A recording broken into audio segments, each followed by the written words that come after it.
অমলকান্তি আমার বন্ধু। স্কুলে আমরা একসঙ্গে পড়তাম। রোজ দেরি করে ক্লাসে আসতো, পড়া পারতো না। শব্দরূপ জিজ্ঞেস করলে এমন অবাক হয়ে জানালা দিকে তাকিয়ে থাকতো, দেখে ভারী কষ্ট হতো আমাদের। আমরা কেউ মাস্টার হতে চেয়েছিলাম, কেউ ডাক্তার, কেউ উকিল। অমলকান্তি সেসব কিছু হতে চায়নি। সে রোদ্দুর হতে চেয়েছিল।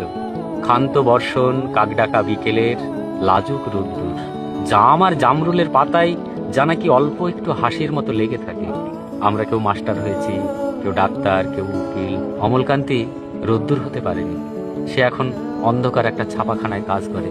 মাঝে মধ্যে আমার সঙ্গে দেখা করতে আসে, চা খায়, এটা ওটা গল্প করে, তারপর বলে উঠি তাহলে। আমি ওকে দরজা পর্যন্ত এগিয়ে দিয়ে আসি। আমাদের মধ্যে যে এখন মাস্টারি করে, অনায়াসে ডাক্তার হতে পারত, বা যে ডাক্তার হতে চেয়েছিল সে উকিল হলে তার এমন কিছু ক্ষতি হতো না।